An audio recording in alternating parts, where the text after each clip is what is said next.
Hi, my name is Jamie Seacrest. I'm going to be doing EDL 853 case study, when a student's rights are wronged. Summarization of the case. The case takes place in Nottingham High School. It serves as a central hub of activity in the community of Dover. They have 6 elementary schools, 2 middle schools, and 1 high school. The high school has about 3,200 students.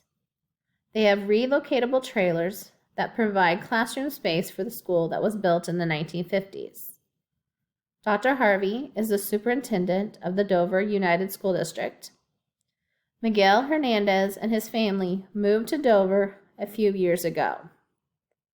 Miguel's parents had read about the success of Nottingham High School in the academic program and the football team in the state directory that identifies outstanding high schools. Miguel was a starting quarterback for Nottingham's varsity football team and was a sophomore in high school. During a football game, Miguel was injured, which left him paralyzed from the waist down.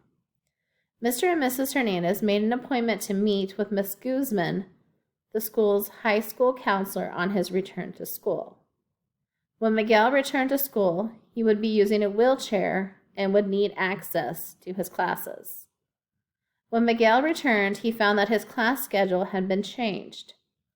Miguel was no longer enrolled in biology since it was not accessible by wheelchair, but another science class was assigned to him. The new science class met the graduation requirements, but not necessarily qualifies as a college preparatory class. Mrs. Hernandez requests a meeting and was not happy, according to my assistant that took the call. Mrs. Hernandez demanded that Miguel's schedule be returned to the way it was, so he can be enrolled in biology. Mr. Hernandez arrives at the meeting a little later with his attorney, Howard Carey. The school is not ADA compliant since they have lacked the funds to meet all the requirements to make the school ADA compliant. Some legal and ethical issues. First, some legal issues. Was the school completely ADA compliant? Section 504, civil law that prohibits discrimination against individuals with disability. FAPE, provide accommodations and modifications so a child can be in general education setting. And Title II of Americans with Disabilities Act. Some ethical issues. Miguel's schedule was changed without his parents and Miguel knowing. Ms. Guzman did not discuss the change with the team, and Miguel is excluded from a class that he wants to be enrolled in. So, a lack of communication and planning between the school counselor, Ms. Guzman, and the Hernandez family, a violation of Miguel's rights to equitable access to his class, was violated. The school is not ADA compliant and are not meeting the 504 plan and the IDEA have in place for Miguel. Some people that are involved. Miguel, a sophomore in high school. Mr. and Mrs. Hernandez, Miguel's parents. The counselor, Ms. Guzman. Principal, which is me. Superintendent, Dr. Harvey. And lawyer, Howard Carey. It has taken place at the Nottingham High School, which is located in Dover, and it houses 3,200 students. The program at hand is the college preparatory class of biology.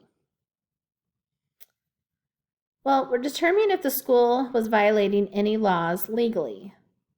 Looking at if Miguel's rights under the Section 504 being violated, since the school altered his class schedule to accommodate his wheelchair.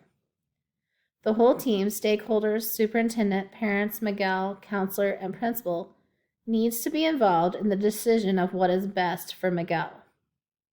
Some of the information not included is the use of the school's attorney and their thoughts. Did Ms. Guzman talk to anyone about the schedule change before doing the changes? And could the biology class be moved to a class that meets accommodations? So evaluating options. Option 1, is to take no action. Miguel will just continue to attend the alternate science class for the year. Option 2 is to make an alternate that is the same college preparatory as biology. So either move locations, online learning, or creating a virtual classroom. Option 3 is to make the classroom ADA compliant, which would allow Miguel to attend his biology class. So, looking at the pros and cons of option 1, to not take any action. Well, some pros of this would be that it would allow Miguel to attend class, not the class that he chose, but he could attend a science class, and it is the easiest option. Some cons of this could be violating Section 504 or IDEA laws, and it's not a preparatory class for college. Option 2, to make an alternative class. Some pros of this would be it would meet the preparatory class for college. Miguel could stay in the biology class that he wants to be in. Some cons of this could be an inconvenient for the teacher in training, cost of computer and training of how to be using it for any options. Option 3 is to make the classroom ADA compliant. Some pros of this would be Miguel and future students could use the classroom. It could keep the school out of lawsuits for not being ADA compliant. Some cons of this would be time consuming for the time that it would take for the construction, and costly for the school. It would cost them money. So, when looking at my evaluation of the options, I feel the best option is 3, to make the classroom ADA compliant. This will benefit Miguel, but also any other future students. This will cost the district money, but will save them in the long run if they find themselves in a lawsuit not meeting the needs of their students.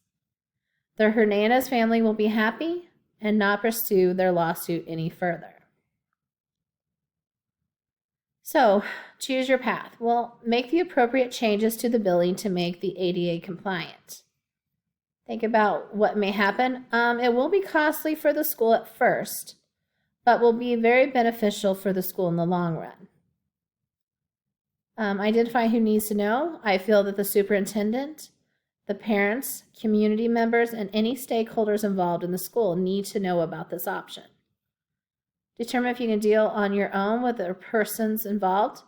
I think the superintendent needs to be involved with any communication with Hernandez family and the attorney, Howard Carey. Working with parents on trying to come up with a solution that they both agree on, then there is no need to go further. They both have the best interest. We both have the best interest of the student at hand. If my plan does not work, if the plan chose doesn't work, then I think we could come up with an alternative that the parents and the school could come up with. We still need to show that we are there for the family and only want what is best for their child, and we are willing to try and find other methods. So when implementing the plan, the first thing I would do is to come up with a comprehensive plan. Make a committee come together to see how we can finish the remodels and make the classrooms ADA compliant. I would involve community members in the decision on how to meet the requirements in the best economical manner. As we are planning, we need to decide on how we can make these changes without disrupting the school's community as possible. Since we still be in school at the time of the remodel, we need to make sure that we are meeting Miguel's needs as we are working on the ramps for him to use in class. As a principal, I would work with the Hernandez family on what they think is important and what items their student would need. I would still keep the open communication and the relationships positive. I want them to know that I still respect them and value their ideas, but I am ultimately making it compliant with the law and standards. When we are designing and implementing the plan, I would make sure that the superintendent and school board are involved and aware of my vision for the school. some additional questions. What should have been done prior to Miguel returning to school to ensure that his rights were upheld? Well, I think a meeting with the school's counselor, parents, and administration should have been held. A plan in place before he started back on his class schedule and what accommodations he may need to meet the needs of his disability. How could the situation involving Mr. and Mrs. Hernandez and Miguel's attorney been avoided? I think the meeting could have been avoided if the schedule would have been the same or if the parents were aware of the changes. That was the Hernandez really only complaint. Does Miguel qualify for services under the Individuals with Disability Education Act? Miguel does not qualify for the IDEA. He does have a disability that he does not have a disability that limits him from learning. He just has a physical disability. Does Miguel qualify for services under the America with Disabilities Act? Miguel does qualify for the accessible design under the ADA Act. Does Miguel qualify for services under Section 504 of the Rehabilitation Act of 1973? Miguel does qualify for a 504 plan. This plan is designed to help him get the accommodations he needs to get around the school. Are Miguel's parents entitled to a hearing to determine what Miguel is entitled to receive in terms of services and support? Yes, Miguel's parents are entitled to be part of the 504 plan. They can provide doctor notes on what accommodations are needed for their student. Would Nottingham High School, the opposing team's football player, or any other individuals or agencies be responsible for Miguel's injury as it relates to financial compensation for costs related to his injury and rehabilitation? No. It was just a freak accident. His school insurance will cover his injury. It was not the school's or opposing school's fault. Who would you contact following the meeting with Miguel's parents and his attorney? I would talk with Ms. Guzman and the superintendent. I would like to get their input and try to handle the situation without bringing in legal advice. Would you meet with Ms. Guzman to discuss the situation? Why or why not? And if you met with her, what advice would you offer Ms. Guzman? I would want to talk with Ms. Guzman to find out the reasons she did not include the parents. I would make sure that she is aware of the rights of the student and maybe how and could have handled it differently. Do you believe that you could come to some agreement with Miguel, his parents, and the attorney regarding a solution to this problem? And what are some of the solutions to the problem? I think we could come up with an agreement. The parents like the school. They just want what's best for their child. So I think if we work together to come up with a solution that benefits all, like adding a ramp to the buildings. On this case, I learned a lot about what to do to make sure that we are meeting the needs of all of our students. I do not feel that the administration was part of the decision on when Miguel came back to school, so I think if they were more involved and communicated with Miguel's parents, they may have avoided a lot of this misunderstandings and hard feelings. I think that the school needs to make sure that they are in the future ADA compliant to meet the needs of their students. Here are my references. Thank you.